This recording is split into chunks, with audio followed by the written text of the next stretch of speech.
Hmm? Ah! Yeah, I do present barefoot, but it's not to stand out. It's just like I'm barefoot right now. I just don't like shoes. And so if shoes make you, like shoes are like ties for the feet. I don't like ties. I just don't like feeling constrained is the short answer. And so I like to feel free. I think you just created the first tweetable quote from There you go. Shoes are like ties for the feet. I call them foot prisons often. Podcast Junkies, episode 68. In case you missed last week, then you might want to go back and listen to that. It's our interview with the lovely and talented Amy Schmidauer of Savvy Sexy Social. And she talks about how she built up her presence on YouTube and is now parlayed that into a ton of speaking gigs, and now has also added a podcast to the mix. So it's a fascinating hour-plus discussion about some fun stuff, some really interesting tips on marketing, and some just valuable nuggets of wisdom, and I think you'll really enjoy that. So check that out. 67 with Amy. This week, we speak to my friend and also someone who's my coach. His name is Taki Moore. He's based out of Australia. And when I say that he's just has a positive impact, a positive outlook, on life and the way he runs his business, it's really something that's you have to experience it live to get the full effect. But I think a lot of it will come across in this interview. If you happen to be new to the show, then you're probably wondering who are these people that I mentioned, or why should I be listening to the show? And that's a good question to ask, because as podcasters, I think it's important for us to set the stage and put out the welcome mat for new folks. And so longtime listeners will know that I do this on the regular. And again, if you're new, then this is what I call the podcaster's voice. It's a way for me to interact with fantastic and engaging, friendly, fun chats with podcasters who I'm always on the lookout for, or I have a relationship with, or I've met before, or are friends of mine, or have been referred to me, or any and all of the above, and some future ways of connecting that I haven't even thought of yet. And so I bring them onto the show. We talk about an hour plus, and have just a really candid and casual conversation. So again, if you've got people in mind that would fit that description, then by all means, send them along. So without further ado, my interview with the one and only Taki Moore, my mate. First off, thanks for joining us on Podcast Junkies. I'm stoked to be here. We're going to have a laugh. One of the things you talked about in one of the all-day intensives, and for the listeners' benefit, you are my coach, my business coach, and now over the course of a year and a half, I'm glad to call you a good friend as well. Mm-hmm. And so I'm always learning from you, and you seem to always be a constant student. Yeah. And so I was wondering, you had an interesting takeaway during one of our sessions, and where you talked about how CrossFit was an interesting parallel for people when it comes to looking at their students, or just having people have a great experience from day one. Yeah, and I think if you've got your eyes open, there's lessons everywhere, right? Like everything that happens every day you can analyze. And some of them are more obvious than others. So 4 years ago, I'm never in shape, right? Like I love food. I'm thin, but like it's just genetics. It's not because I do anything kind of to support that.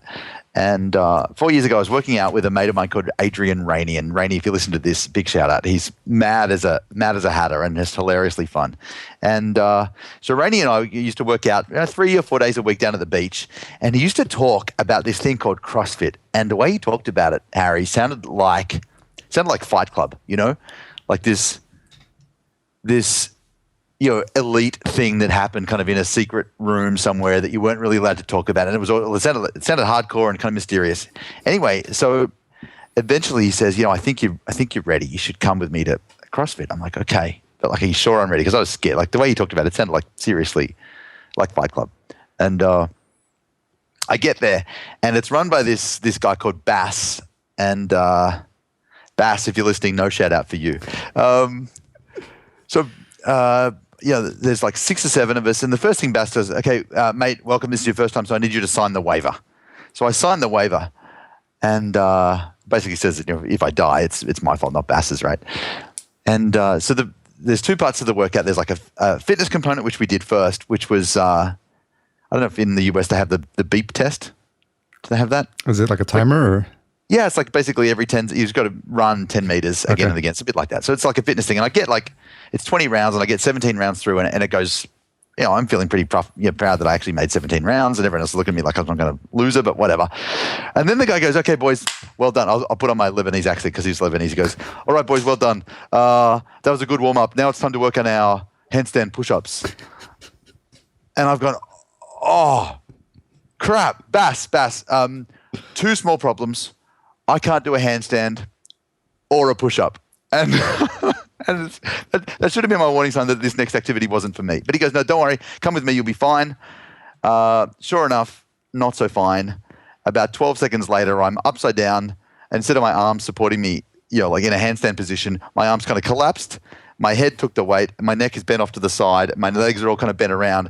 And I got stuck. Like it was hilarious now. At the time, really painful, mostly in the ego department. Anyway, so I'm stuck and I can't fall over. And all my friends are laughing at me and they wanted to put videos of it up on YouTube. So first experience CrossFit, not so good. I'll make this story short because I know that we've, you've got other stuff to talk about, I'm sure. Anyway, so I was like, dude, I'm never going back to CrossFit. I had sore neck for 5 days, just not in a good way. And so the start of this year, I'm working out, I'm kind of hanging out with a mate of mine, Lawrence, who's a black belt client as well. And we thinking about CrossFit. I'm like, and I'm scared because of this story, but let's have a try. So we go to this other gym and they say, so here's how it works. And I told them the story and I said, here's the deal. If you even mention the words handstand push-up, I'm out. And they said, no, here's how it works here. We've got this 3-week course that every new person goes through called On-Ramp. And in On-Ramp, you've got to, we teach you the basic moves. It's at the set time each day. And there's these kind of, 3 days a week. So there's 9 foundational skills that we need to build in before you're ready for a real class. And it's awesome. And so they introduce us to kind of the tribe and the way it works and the kind of the culture and the rituals of CrossFit.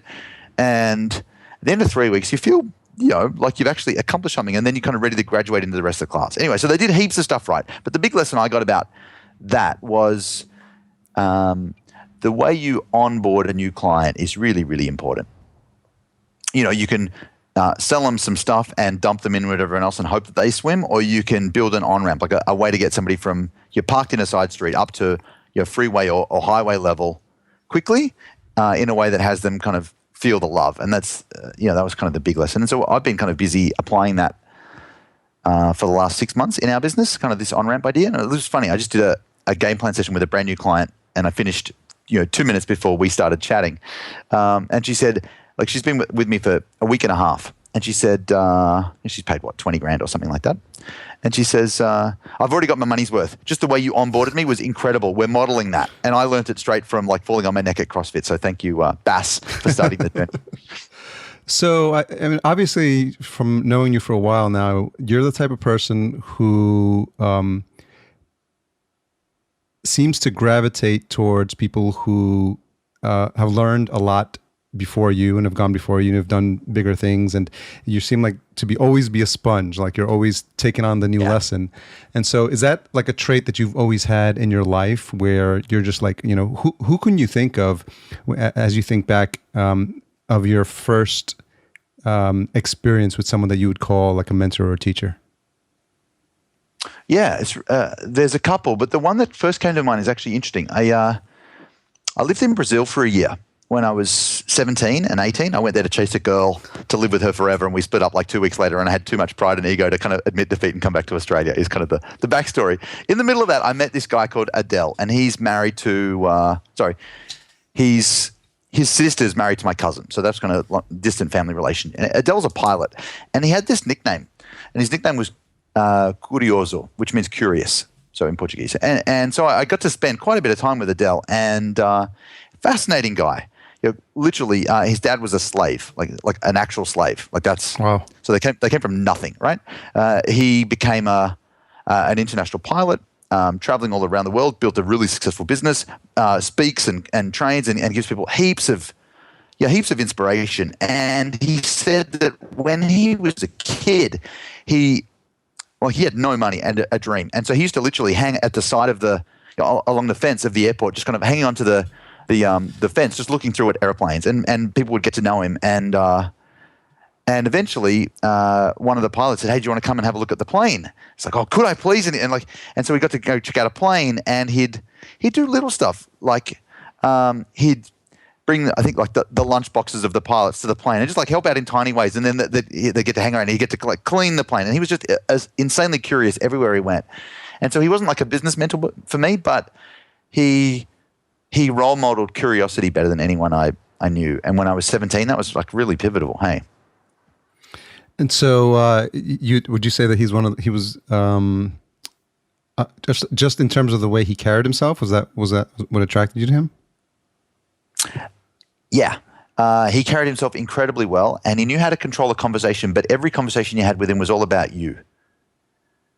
And so he was incredibly interested and curious, but he could also take a conversation anywhere he wanted by asking the right questions. And so he just a fascinating guy. His dad, Apollonio, the ex-slave, is a remarkable guy as well. And kind of those two were pretty pivotal at that time. I think my Uncle Rolf was another early mentor. And I've always kind of, I don't like theory that much, but I love learning from people who are doing stuff. And so a few years ago, I heard this distinction about the difference between just-in-case learning, which is where you learn a bunch of stuff every course and read every book you can, just in case you ever need it.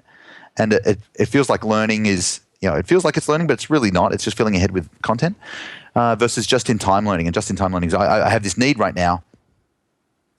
Now that I know I need that, let's go and study everything we can about this particular topic. I read an article yesterday about Apple. Apparently Apple's got like a tiny R&D budget, like 30% smaller than all of these other big companies. And you think, dude, how does Apple do that? And Apple doesn't do research for research's sake. It decides we're going to build an iPod, and then they study about that. I think that's cool. So when was the moment that you realized that you would be better served helping other folks with their business as opposed to working in a cubicle? I had a cubicle experience, and I wasn't very good at it. My mom was always trying to, she still is. She's always trying to help us out. And so I got back from Brazil, where I'd spent like a year and a half or something like that. And she goes, "I've got you this job interview." I'm like, all right. And so I don't know how it works in America, but here they have like local government, like the city government. Yeah. So I got a job at the city government in the administration and laws department. And so if you know anything about me, like I'm the least admin guy you've probably ever met. And the law, like I was in charge of compliance for a particularly boring organization. And I sucked at this job. And they ended up allowing me to transfer to the customer service department so I could talk to people because I was going quietly insane. And then I was in this even smaller cubicle, but at least there was kind of 3 other people to chat with. And I remember even then reading in the local paper ads that coaches had put out, to kind of become a coach. And I was like, wow, that's fat. And there was something in it about it that had just like hooked me at age like 17, 18, 19. I really enjoy working with other people, but I'm not very good at it. My last boss is a guy called Grant, and he and I are just great mates. And the best thing he ever did was fire me. And he just did it with such class, and we're still incredible friends. But he just scratches his head and has got no idea how it's turned into this. He's like, I flew up to Brisbane from Sydney, which is like an hour flight, to go do 2 days of sales meetings that I'd booked, the week before or whatever. And I got there and realized I didn't have the names, addresses, contact details, or the times of any of the 14 people I was meant to see in the next 2 days, because I'd written them on a piece of paper over on the right-hand corner of my desk in red pen. And so I had to like ring the office and say, "Hey, can you take a photo of it's embarrassing. I'm not very good at that stuff." But you said that you're not very good at working with people. No, that's probably maybe, but because I think the flip side of it is that you're actually really good at helping like extract the latent genius in people. Yeah. That's true. I think one of the things I've learned is how much more fun and effortless things are when you find your genius. When you find what you're really good at, what you love, what you're curious about, what you could pretty much, like, I could do this forever, and how much friction there is when you're not playing in your sweet spot. And so I think I'm not good at working. Maybe I'm not good at working at following somebody else's structure, but I'm really good at creating structures for other people and helping other people work out, flows that work for them. It's probably a better way of explaining it. What kind of student were you?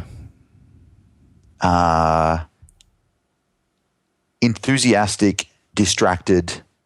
I was a 51%er, so I do just enough. And I got goodish marks. I got an A once in maths, and the teacher swore I cheated. Yeah, I do just enough. Like, I was bright, and I was fairly articulate, so I could get my message across. And so I'd usually get kind of 80% without trying very hard. And yeah, that pretty much sums me up very well. My report card was always, Taki's really smart, and he could benefit from focusing more in class. What did you think you were going to do when you were in high school, when you got out? Two things. First, I was thinking pilot. And I was thinking right at the end of high school, when you put in for university, kind of, here's what I want to do next at uni or college.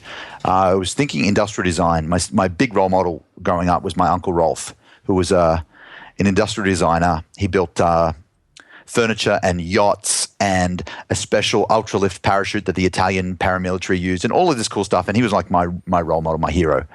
And so I put in for industrial design at 3 different unis, the best ones in Australia. I got accepted by all 3, which was awesome. And the moment I saw my name in the paper, that I'd got into the course that I wanted, I realized, actually, I don't really want that at all. But that was just so I could be like Rolf. And so I took a year off, went to Brazil. It was kind of how it all happened. So I guess everything happening for a reason. The love interest in Brazil didn't pan out, but I think it was spectacularly unsuccessful. But looking back at it, I'm sure there was some lessons learned, and I think more importantly, you eventually ended up with your current wife, and with a big family bunch now. Of kids. Yeah, totally. Six kids. Currently between 6 years old and 26, so there's a big span, and they're all. Like, what I find it so fast. They're all so different. I mean, I guess everyone says that, but they're like 2 little girls who are like 8 months apart. Don't ask me how that works. It just did. And they went to school disco a couple of months ago, and you could dress up as anything you want. And so one of them, Aroha, who's slightly older, went as a Disney princess. Like the dress and the high heels, and they're like the whole shebang. And Jacinta went as Spider-Man. And so these two, they couldn't be more different, right? And it was a toss-up because it was either going to be Spider-Man or she's got a full Darth Vader suit, including helmet, and that was a very close second. So they're just incredibly different. But yeah, being a dad is really fun. So I think what's always been interesting for me is that because of your program, you have to do a lot of traveling. I mean, you basically run black belt from Australia and then in the States as well, and then you do 3 events. Live events, 6 live events probably, if you think in both sites. And on occasion I've seen your kids, but I think I'm wondering if you could talk a little bit about what goes through your mind in terms of how you plan, where you want to be when, in relation to the toll it may or may not have with a family that big. Yeah. So I think that I mean, it's tricky, right? The family's that big. Luckily, I mean, there's 6 kids. 3 of them are big, like in their 20s and working and doing their own thing. So even though it's 6, it's really like 2 threes. Yeah. You know what I mean? So there's 3 littlies, 3 biggies. Of the 3 littlies, Ethan's got cerebral palsy and autism and epilepsy, lots of physical needs. Araha is incredibly articulate and somewhere there's some spectrum going on somewhere in our world, right? It just shows up. So when we do travel, we've got to do it well. And so the first thing is, how do we bring the kids with us as many times as we can? And so out of the 3 trips a year we do to the States for work, at least 1 the kids will come, hopefully 2. They're at a school right now where the principal doesn't seem to love us pulling them out of school that much. And I tried to do the argument that, well, we're paying the fees anyway, and it just makes the class sizes smaller, so isn't that a good thing? And he didn't think that was a good idea. He said that we need to ask for permission to pull the kids out.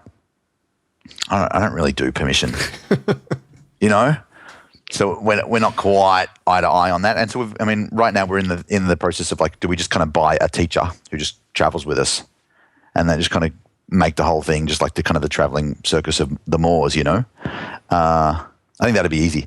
How do we plan it? Well, one of the things we do at the end of every year, so kind of late October, we did it, is we think about the new year. And so we kind of get a blank calendar and we think about both personally and business-wise, what are the big rocks? And so the big rocks, you know, if you take Steve Covey's metaphor of, you know, big rocks first and then pebbles and then sand, the big rocks family-wise are like vacations, holidays. See how I'm translating into American English for you. Like we call them holidays and you think holidays is like the 4th of July and stuff. For me, that's vacation. Anyway, okay.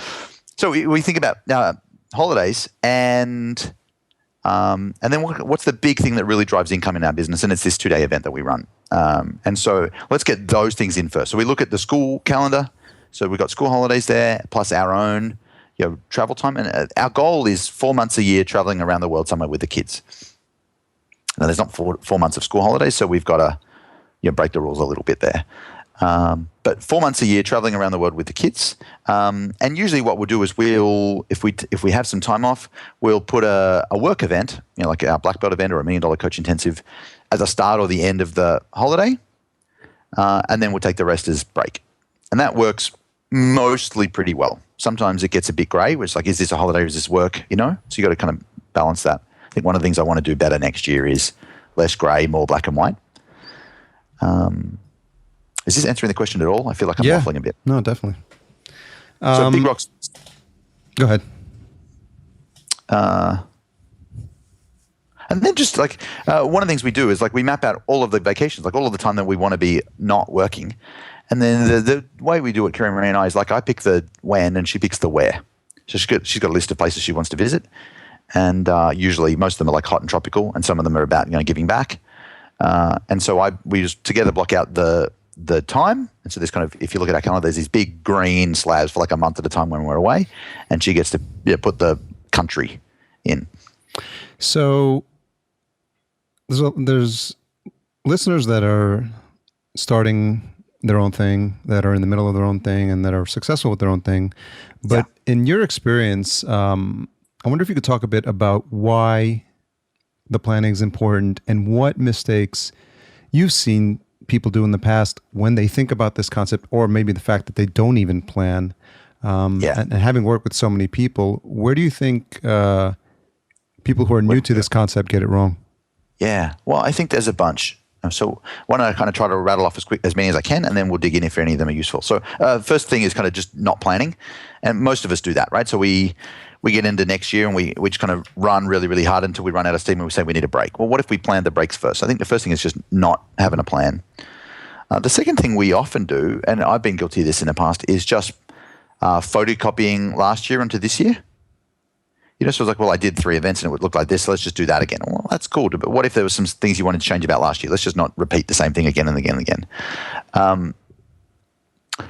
Third thing is making a plan, like having some goals and having a plan, but not connecting the two. I know that sounds really stupid, but we do it all the time. Like most of us are really good at feel-good visioning, you know, where we visualize what we want, and we're really crap at like turning that plan and operationalizing it. So if that's my goal, what does my year need to look like to do that? And I've got this saying that your cash flow follows your calendar. Like, so if you want things to be different financially next year, then like show me your diary, your calendar, and let's just see if that actually shows up. And if it's not, then we need to change it.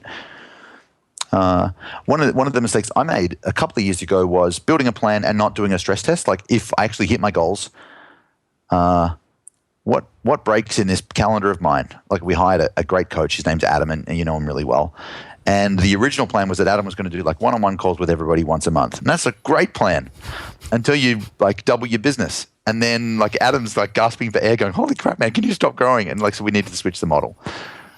There's a few, I think. But the big one really is most of us are reactive. Like I'm not a planner by nature. It's I've got a friend called Dale who's like super organized, and he sat me down at the end of a year 5 years ago and showed me how to do it. And so for the first 2 years I did it with Dale, and now I do it myself and I do it with clients. But the first thing is think about if you don't plan, right? So it's Christmas time coming up soon. I don't know how it is in the Northern Hemisphere, but down here everything shuts off pretty much from like just before Christmas for a month almost. And people come back around Australia Day, January 26th, about a month off, and they're like, yawning like a bear coming out of hibernation. And so by the time that's happened, we're a month into the year, and then it takes them like a couple of weeks to get their crap together. By the time it's like it's March, and you're still trying to figure out who you are. And so we spend our whole year kind of getting bounced around from idea to idea, chasing the next shiny object. And like it's tiring because you always have to like think and rethink and think and rethink. And instead of that, if we took some time like October or November or December, like right at the end of the year, and we planned out everything out. So I've got you've got it, the entire year planned out for next year.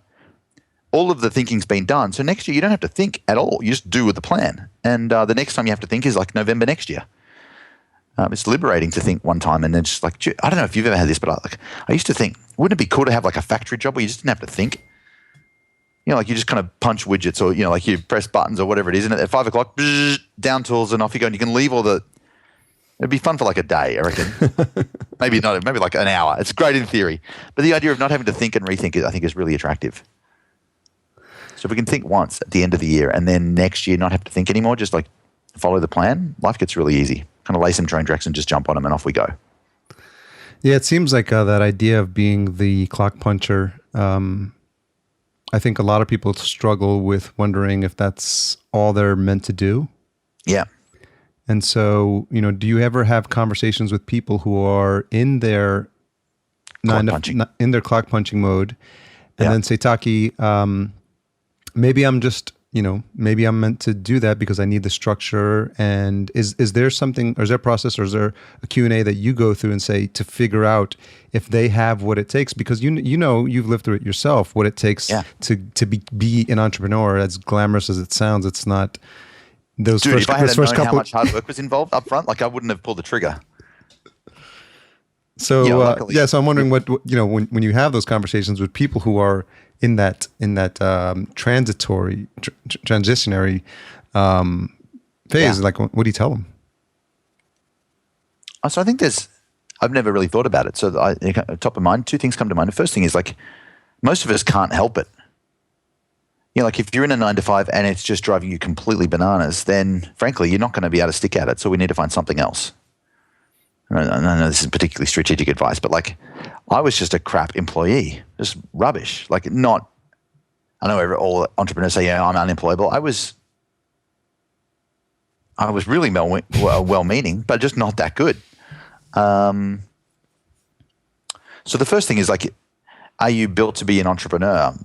I don't know. It's more like, do you want to be way more free than you are right now? And because some people work better with others, right? I definitely work better in a team, but I don't work really well in an environment that's regimented like that. So the first thing is like, can you stick at it the way it is? And if you can, just do that, and kind of there's ladders to climb and bonuses and raises and all that sort of stuff. So maybe that's cool. But if you go, you know what, I'm actually not, this employment thing isn't for me, then the next thing is, well, let's make sure you've actually got an idea that's viable. Because how many people start a thing that's got no legs, right?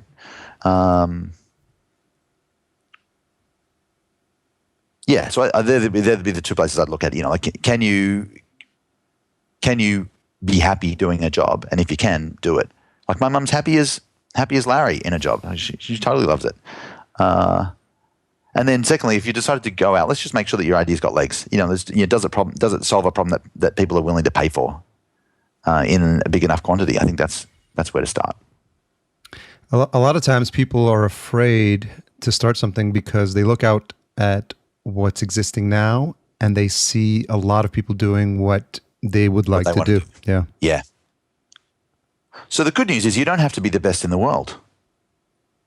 You just got to be the best in that person's world, right? So the first thing is like, are there other people who, I don't know, let's say you want to be a copywriter or a marketing consultant or something, or a guitar teacher. Are there other guitar teachers? Of course. But do you need to be the best guitar teacher in the world to make a living out of it? No. You just have to like find some people and just be the best guitar person in their world, and they're going to choose you. Like the world needs lots of almost everybody, right? Like real estate agents. We need millions of them, not just like one. So the first thing is you don't have to be best in the world, just best in their world. And the second thing is sometimes it's actually good if there's other people doing what you want to do, because it says that there's a market.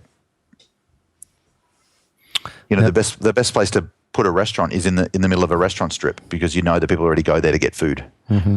So I wouldn't be threatened by that. Now you just want to be doing it in a way that is noticeably different and better than everybody else. Like present barefoot. Yeah, I do present barefoot, but it's not to stand out. It's just like I'm barefoot right now. I just don't like shoes. And so if shoes make you like, shoes are like ties for the feet. I don't like ties. I just don't like feeling constrained is the short answer. And so I like to feel free. I think you just created the first tweetable quote. There you go. Shoes are like ties for the feet. I call them foot prisons often, but ties. We're thinking about cubicle slaves. I think ties is the obvious color. But I thought it was funny when I first saw it, and I'm wondering if it speaks to some aspect of your personality that is just this freewheeling, like not that you live life like super carefree, but there's something I think that speaks to the fact that you do that's who you are as a person, how you've chosen to live your life. Yeah, I think. Here's the coolest part about it for me, and the reason why the part of me that I think it reveals is, when you're a kid and you play sports and you're the one with the equipment. So like I guess in America you play baseball or basketball, and you're the kid who has the ball. Yeah. And so you come to school and let's say it's baseball and you strike out, but it's your bat and it's your ball, so you make the rules. It's a little bit like that. I just kind of realized one day that actually this is it's my deal. Like. It's my life, and I could play by their rules. But like, frankly, isn't it cool that you could just do whatever you want? So like at my workshops, people go, "Oh, what great playlists you've got." I'm like, well, I don't choose it based on popular music. I just pick songs that I like. Yeah. Oh, by the way, thanks for putting me in touch with Busy Earning. That's kind of in my playlist now because you hooked me up. It's good. Justice. Yeah, Justice. So it's more about just doing stuff that floats your boat. Like if you could have it any way you wanted. How would that be? And then like, oh crap, I actually can do it any way I want. So like I wrestled with the shoes off thing for like 2 years. Every intensive, I was like, I'd really just love to present this thing barefoot. And then the voice of, parental wisdom in my mind goes, you can't wear no shoes. It's not professional. And after like 2 years, I was like, this is really dumb. I hate shoes. I don't wear them around the house. I don't wear them down the street. Why on earth would I wear them when I'm like, why would I be inauthentic? Oh, damn it, no shoes. And I remember like halfway through the first day, a guy in the front row goes, holy crap, like out loud, holy crap, you're not wearing shoes. I'm like, yeah, just live with it, man. So I think it just speaks to more than freedom, although, it certainly is about freedom for me, but it's more about just expressing myself, just like wanting to be 100% real and not, not pretend stuff. Like it's just easier to be you, that's all. Yeah, I think too many people struggle with that because, it's harder when you're in a corporate environment. Obviously, there's rules, right? If you showed up barefoot, they're probably going to escort you out of the building. Yeah. And I think when it's your own thing, why not do the things that resonate with you and make you feel like you're not trying to conform to some norm? Yeah. So there's this quote, I think it was Ralph Waldo Emerson, like some smart American guy, said that the reasonable man tries to adapt himself to the circumstances around him, and the unreasonable man is always trying to adapt the world around him to suit his needs. I'm paraphrasing badly, but you get the idea. So you can either kind of adapt yourself to fit in, or you can adapt the world to fit you. And then he says that that's why all progress is created by the unreasonable man. And where I kind of first discovered this a little bit was, read a whole bunch of like motivational self-development books, go to Tony Robbins and walk on fire and break boards and all of that stuff. And I got a friend who's really good at NLP, and so I did some classes with her, and I'm like trying to change these habits. And I don't know if I'm the only one, but none of it worked, man. Like none of it worked. I tried everything, and so I'd write down my goals and I'd visualize like I'm supposed to, and I'm meant to like feel all inspired, and I didn't feel anything. And I'm like, oh crap, there's something wrong with me. And I tried all these ways to like change me, and dude, nothing changed. Like if Tony Robbins was here, I'm sure he'd like click me or like snap me or something, and I'd turn into someone else. But everything I tried just did nothing. And I just got sick of it, man. I just got like, dude, this sucks, man. Like I'm trying everything. I'm like every book, I'm like trying to NLP brain voodoo myself, and nothing's working. And like, dude, this sucks. I can't change me. Nothing's working. What if I just changed the world to like suit me? And it's like a really self-centered worldview. But it's like, dude, here's what I found. It's way easier to change the world around you than to change yourself. And so I'm just like, well, how do I make the world like perfectly suit me? It just sounds horrible even saying it. It's like, you know what I mean? It's yeah. I think, I mean, it's not like you're not like being mean to anybody, but I'm like deliberately engineering the world. Like let me give you like 6 examples from like around me right now. Upstairs, there's a lady called Anna. She's amazing. She loves to have the house spotless. I can't clean anything. Like if you looked around my room right now, it's not so clean. Anna comes every day and she cleans the house. For 2 hours a day, she just makes things beautiful. I love good food. If I eat out all the time like I used to, I get unhealthy. I want to eat better. I had a personal trainer for ages who said, like, Taki, you can't out-train a bad diet. So what you need to do is learn to cook. So he comes in and we're doing cooking lessons, and like it's fun when he's there, but the moment he leaves, I'm not into it. So it's like 6 months ago, I Googled paleo chef come to my house, Sydney. Boom. Number one ranking is this dude called Jake. Every Monday, Jake comes to our house and he cooks amazing food. Even the way we structure our time. We put the holidays in first. We go to where we want to go. Why do we run our black belt events in Santa Monica on the beach? Because when I first started black belt, I had a guy, Walt, if you're listening, I'm talking to you. Walt used to complain, why don't you run your events at the LAX Marriott? It's so much cheaper. I'm like, well, here's why, Walt. Because I'm flying 14 hours to come, and I want to be somewhere nice, and I want to be by the water because I need to get my shoes off every day and touch the sand and the water. And I don't want to walk around under overpasses, and the only food I can see within a 10-minute walk is In-N-Out Burger. That's kind of why.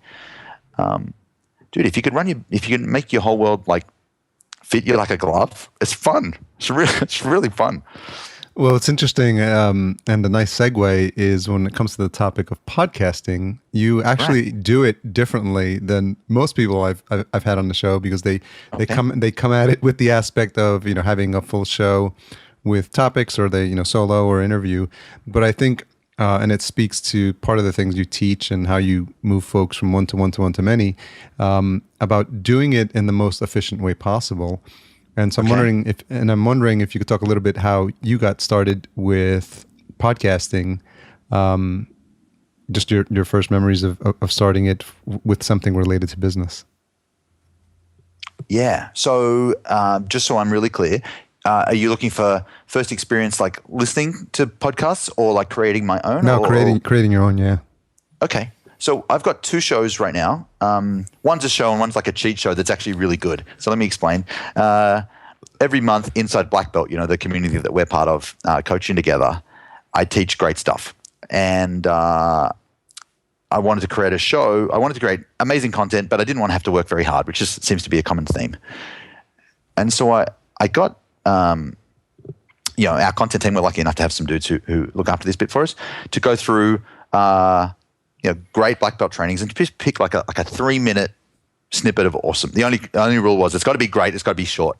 And so they just take 3-minute cuts and they promote that. They put that up on iTunes, and as you can tell, I'm really up with the technology. But they like put it on the blog and it turns into it. Magic happens. That's all I'm saying.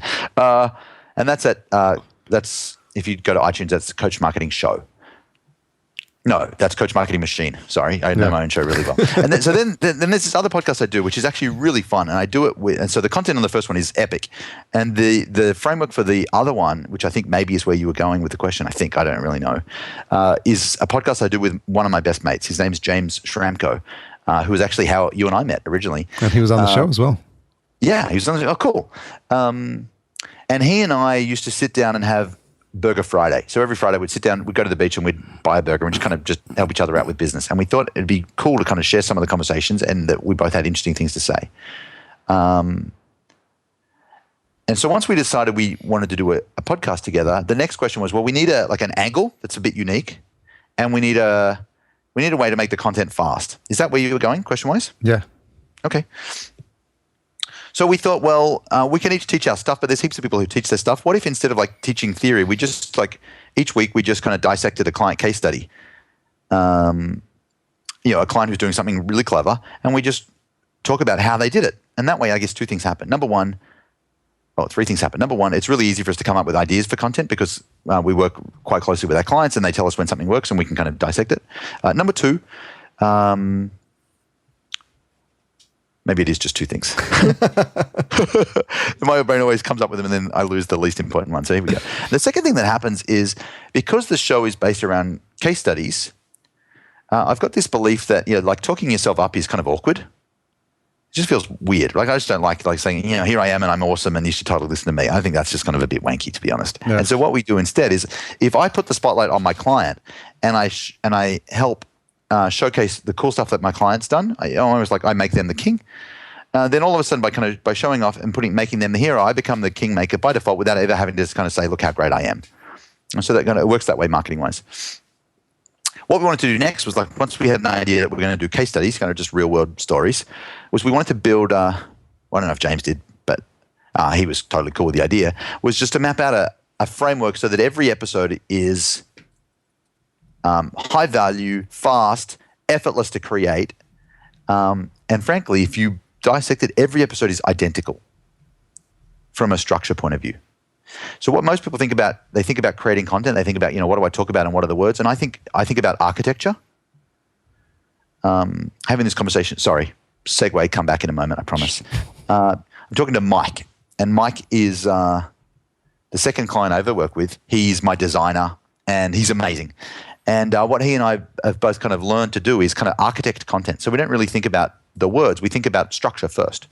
And so I'm having this book written right now, which I gave you kind of a pre-release copy of the other day. And I was chatting with the editor, the writer person today, who's taken my there you go, perfect, that one. And can I be really honest? The cover looks amazing, and the book reads like dog crap right now. Okay, it really does. And so I'm chatting with the writer, the editor dude today, and he's asking me these technical questions about what does that word mean and what does that word mean? And I'm like, okay, I'm really happy to answer all of those questions, but the reason the book reads like dog crap right now is that you've missed the architecture. So there's a structure for every chapter. And the most important thing about this book for me is that everything it's like a one-page overview of every chapter, that stuff goes in. I don't care if you can make the words do whatever you want, but as long as each of these 9 things is in each chapter, I'm really happy and it's going to be a killer book. And he just he didn't think architecture. It's like, they talk about see the forest from the trees.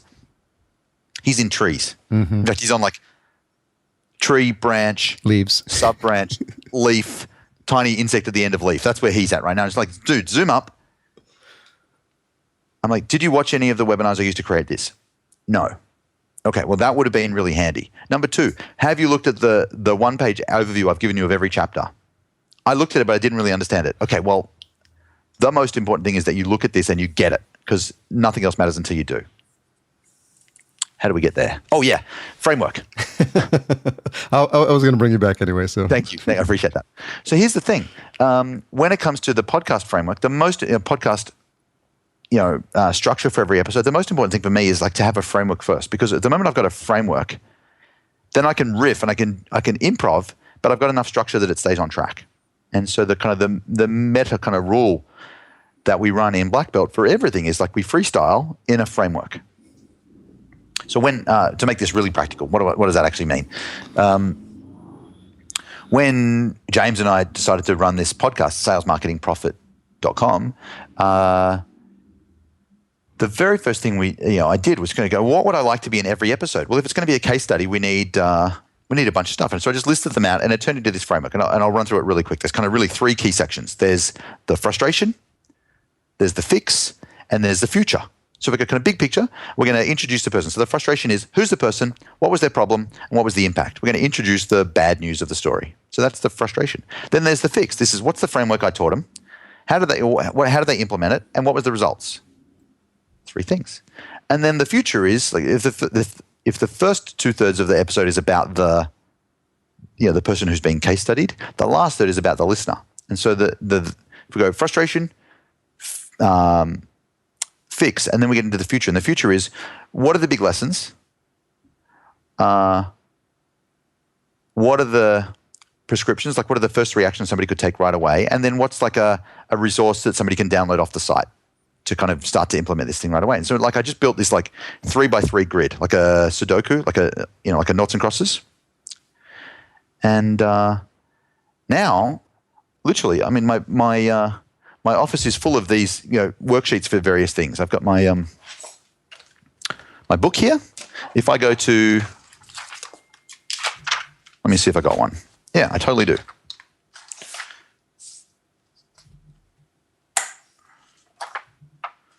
I wrote my book on a 3x3 grid. I built my podcast on this other 3x3 grid. And so now creating the content is really easy because I've got a framework that's going to make sure that every episode is killer. And now I just go, okay, who's my person? Bob. Okay, write down Bob. What was his problem? What was the impact of the problem? What did I teach? And it's just easy to create great stuff fast. And that was a long way of explaining a really simple question. Hopefully, No, I think sometimes you have to break these things apart, and you always do a really good job of putting things in frameworks, because I think that's the way a lot of people's minds work. Because if you just try to literally explain what you do, we walk through case studies, it's too ambiguous, and people won't understand how you get there. And I think it's so important. You need to zoom out a little bit and get some context, and then we can zoom in and get the detail. So the problem was, I want to create a great episode, but I don't want to work very hard, and I want every episode to be killer. Okay, so the fix is, let's make a system for every episode, like an architecture.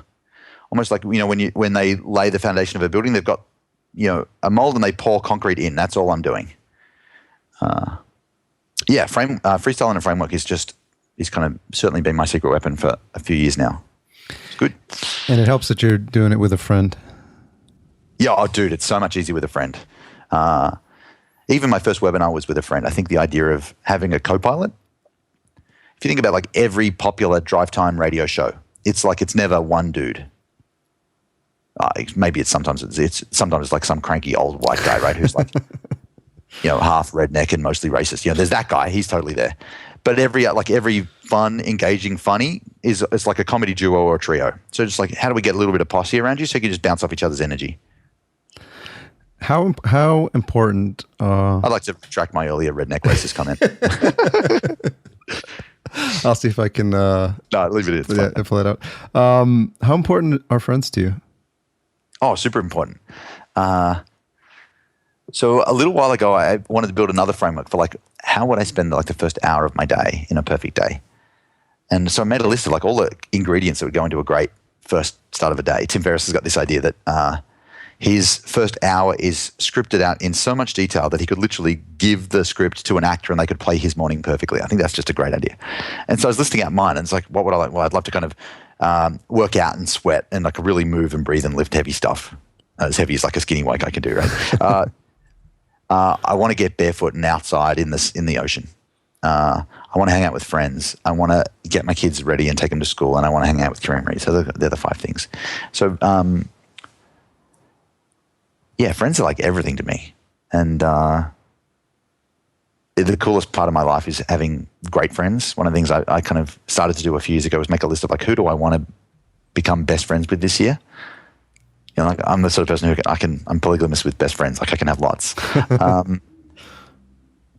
But yeah, half the, if you kind of had to go at any random moment, where's Taki? I'm either going to be, traveling the world or at a cafe with buddies. And literally, I had a meeting with a friend the other day, and both of us kind of forgot to say where it was going to be. We knew the time and who we were going to meet, and we just kind of both walked into the same cafe at the same time. It's good to like, have that with your friends. It's cool. How much time do you spend continuously learning, maybe learning versus doing? And it's more, you've obviously already learned a lot and you've had a lot of mentors along the way, but as you continue to grow your business, like does that get lower? Does that percentage get lower and lower as you grow because you've learned a lot, or do you make a conscious effort to figure out the things that you don't know? Yeah, that's a great question. I think I'm certainly consuming less information than I used to. I think you find a mentor that you connect with, and you're probably best off just like blinkering out everything else and just going, I'm going to learn everything this person's got to teach me, rather than trying to do 7 people's thing, because that's hard. Now I'm still learning as much, but I'm learning from really different sources. So I used to like read every book and buy every course that I could, and now I'm doing 2 things. If I've got it, like we talked before about like just-in-time learning. So if I'm working on this thing, I'm going to find who's great at that and buy their stuff, or become their friend, or find a way to go make an intro and like meet the person and learn everything I can. So I'm learning much more strategically now, I think. I used to learn everything, and now I'm learning what I need. And the second thing is I'm learning heaps more from doing stuff and thinking it through, and often thinking it through in conversation with my friends or my team. I'm lucky to have really smart friends. And so some people are kind of really good by themselves. I'm not. I definitely need a crew around me. And so both in my work but also in my learning, I'm quite a team dude. And so I'm like, okay, so this is the problem we've got to figure out. How do we, what ideas have you got? And so I'll talk to kind of 3 or 4 friends who happen to be great at that thing, and I'll synthesize a bunch of ideas and go, okay, great. How do we make that us? So we're not, because like if you take somebody else's strategy, it doesn't always work for you. You've got to us it, and then we roll it out and learn. But I'm learning a lot from the journey more than I am from like the books right now. There's a great book years ago called The Inner Game of Tennis, I think it was called. A guy called Tim Galway, and he used to teach people tennis. And most tennis coaches would go, adjust your elbow and tweak your wrist and move this. And so people feel really awkward. And he had this really interesting way of helping people to make their tennis game better. He'd say, I want you, as the ball comes over the net, I want you to just notice which way it's spinning. And so people would like hyper focus on which way the ball was spinning, and their body would just naturally do what it needed to do. And I think learning from the tennis ball is way better than learning from the tennis coach. And I'm doing more of that. What do your parents think about what you do now? They're really excited and proud. They don't really get it, but they think it's cool. Up until like 2 years ago, my dad was still trying to get me to go work for the government, which I thought was really funny. It's really weird. I've got my mom, my dad, and my stepdad are the kind of the 3 big influences.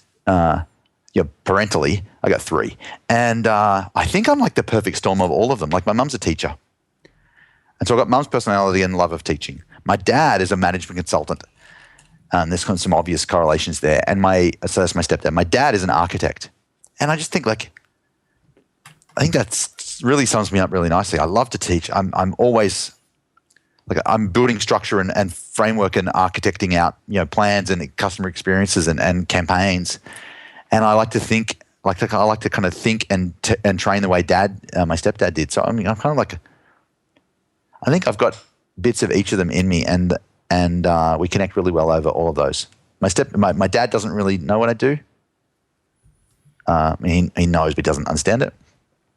And mum and my stepdad are really, I guess proud. I don't know.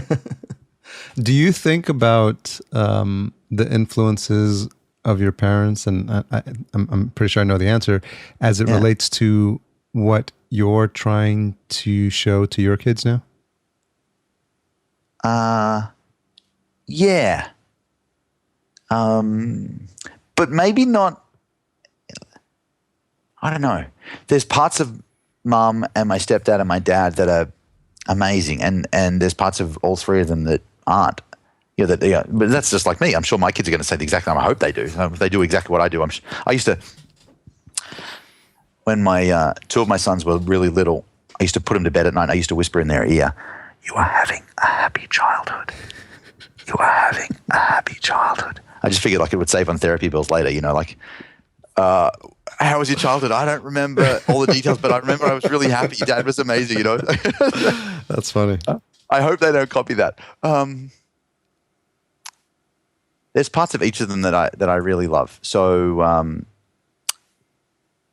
Mum just has this infectious love of people and life.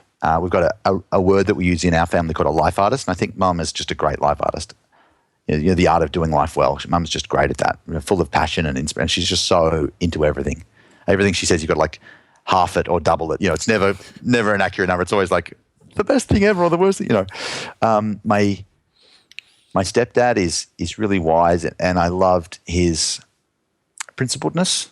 He's really right is right and wrong is wrong, and just morally right. Just a wonderful guy, really selfless, incredibly generous, very structured and disciplined in a way that I'm not. But he was hard sometimes when he and that helped me a lot. Can't all be soft, right? You just got to be hard sometimes. Challenged me heaps. It was good. He's probably challenged me on more stuff and called me higher than any of the three did. And then my dad, I think my dad just taught me to love beauty. You like to kind of see form and appreciate design. And also, I guess in his own way, showed me how to, I don't know, I've learned lots to do and lots to not do from all three. Let's just say. What I noticed is consistent with you is your attitude. In general, it seems to be about life is always positive, and you've always got a smile on your face. And it's also like, and it's not to say that life isn't hard sometimes, right? Like tomorrow I'm going to be in hospital with Ethan, who's 15, and dude, we're not looking forward to it at all. We've got this big operation that's the last time we had this surgery was 3 years ago, and it went horrendously wrong. They did nerve damage, and he couldn't walk for a year and a half. So imagine like your son is in bed for a year and a half, can't stand up, and he's in agony, like literally excruciating pain. If you touched his little toe with a feather, it felt like you were burning it with fire. Just horrible. He was on oxycodone and morphine for ages, and it's hell on earth. Anyway, so tomorrow we've got that, and we're really worried about it.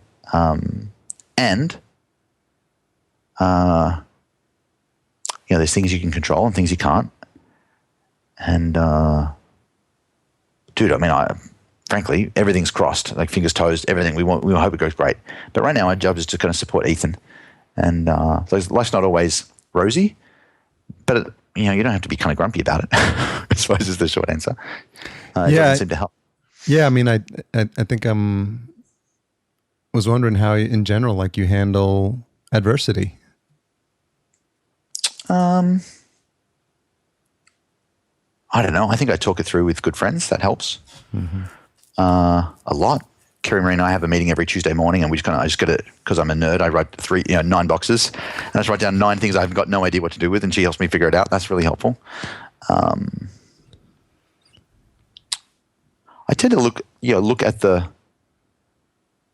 I'm quite resourceful. Like I tend to think that there's a way. Like this morning, when we started our Skype call today, the stupid me was in a place with great internet and it echoed, and I didn't have my microphone, and so I tried like 3 ways to get the mic to work before giving up and kind of coming back home. So I tend to believe that there's almost always something we can do to make it better. There's always definitely something you can do to make it worse. So if there's something you can do to make it worse, I'm sure there's something you can do to make it better. I think that's a really important takeaway because it's really like a half empty, half full. Yeah, I remember hearing when I lived in Brazil, I would like this girl dumped me, right? And so I'm like completely down in the dumps. And my friend had this. My cousins had these cassette tapes of like motivational dudes. Like there was a Zig Ziglar translated into Portuguese. So my Portuguese wasn't that great, but he started off his talk and he said, "How many of you?" I can't remember word for word, but this was the idea. It was like, "How many of you right now, in the next 7 days, could do something that would make your health, your relationships, your career, even worse? Hands up. Like, you think about it. Like, in the next 7 days, you could eat Krispy Kreme. You could all sorts of stuff you could do to make it worse. Yeah. He goes, okay. And on the flip side, how many of you here, if you really had to put your mind to it, there's something you could do that would make your health, your relationships, your career, your whatever, a little bit better? Hands up. And everyone puts their hands up. He goes, great. So what you've just said is, I'm responsible. I was like, whoa, it's a simple idea, but it's completely true. Thank you, Zig. I think there's always something you can do to make it worse, always something you can do to make it better. And making it worse is just a bad choice, right? That's just a dumb idea. Let's not do that. What's fascinating is earlier you talked about all this training that you received, and the Tony Robbins and the NLP, and some of it worked, right? I think I'm gonna push back a bit and say that some of it maybe because it was NLP that you weren't supposed to realize it was working. I totally transformed like a caterpillar into a butterfly without knowing it, and here I am effortlessly. Yeah, it's probably true. I'm sure there was some of that. Very cool. Just a couple more questions. Sure. What have you changed your mind about recently? Oh, what a great question. Brussels sprouts. Yeah, when my mom got together with my stepdad, the very first meal he made us had 6 Brussels sprouts on my plate.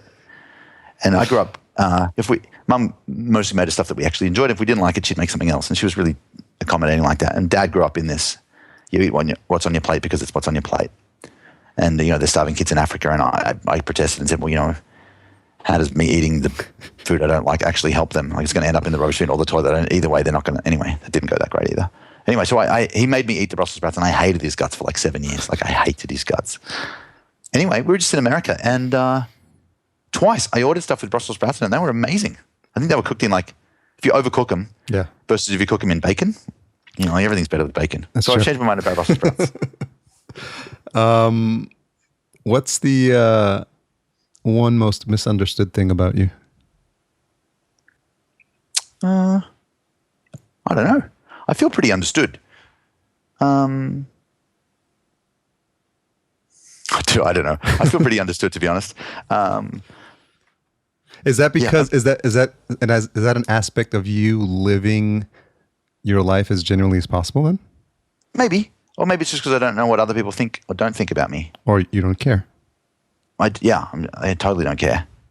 I've never really thought about it. I think, I don't know if it's misunderstood, but can I change the question? I wish I had more hair. I wish I had hair like you.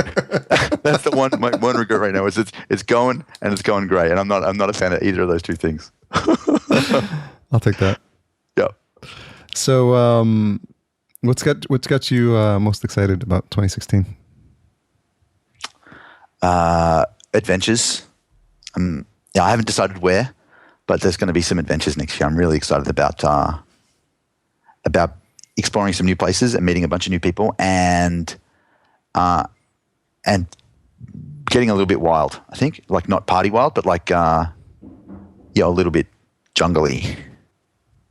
I just want to explore. Yeah, you know what I mean. I want to explore a little bit. Yeah. Went to heaps of cool places today. This year. It was great.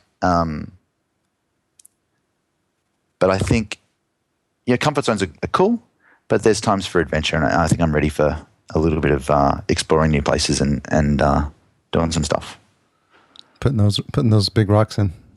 Yeah, totally. Like I think we've got a brand new client called Jiro who took our mutual friend James Schramko out surfing to the Maldives.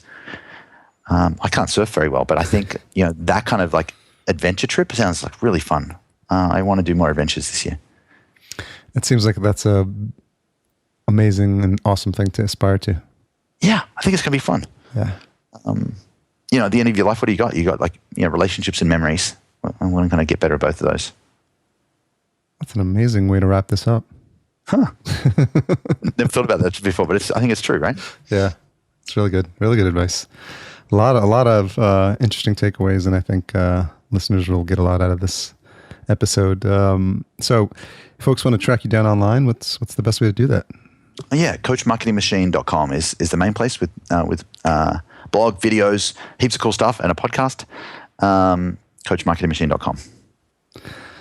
Taki, thank you so much for your time. I knew we were going to be able to figure out the technical snafus. Totally. We got there. It's awesome. Dude, this has been really fun. Thanks for hanging out. It's just been a joy to be in your world for a little bit. And looking forward to catching up soon. Yeah, man. It's going to be awesome. So I think you got a feel for just how inspiring it is to work with someone like Taki, because he always takes a positive outlook on situations, and he's no stranger to adversity, as you heard from the stories of what's happening with his family and his kids.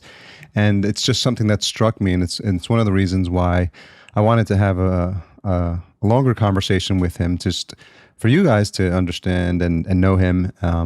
And since you may have heard me mention him in the past, it's cool that you got to spend an hour with him and me. So I just love the fact that we have a choice when we decide on how we want to handle adversity. Look at the situation as glass half full or glass half empty. And I think more and more what I've been trying to do is look at it from a half full perspective, because at the end of the day, we have the choice ourselves. It's in our power to totally control our outlook on adversity and on challenges in life, and they're not going to stop happening. It's not like there's going to be one magical day when there's no more challenges in front of us. So they're going to keep happening, and I think if we put ourselves in a mindset that we're prepared in the best way to handle them, then I think we'll get through them with a higher degree of success. And it's inspiring to hear that people can do that in a way when it comes to some of the most challenging things that they may have to confront. So I hope you got something out of it. I hope you were inspired by the conversation. As always, you can see all the details on podcastjunkies.com/68 for the show notes, which I highly encourage you to always check out week over week. There's a post for every episode. We're a proud member of Podcastica. Check out podcastica.com and see all the shows that are in the network. And I highly encourage you to check out a couple and download them and see if they can become part of your regular podcast listening schedule. Intro and outro music composed by Cedar and Soil. Check out cedarsoil.com for more details and to see what George is always up to. He's a fantastic and incredible producer, and always encouraging people to check that out if you can. If you want to support the show, then there's 3 ways. You can subscribe to the show. And subscribing is always better than just downloading, because if you just download, it's almost like you're at the buffet table and it's like a la carte. You're grabbing some string beans and a little bit of rice, and then you're just nitpicking at your plate, and you don't get the full smorgasbord of what Podcast Junkies has to offer. So by subscribing, you get the full buffet.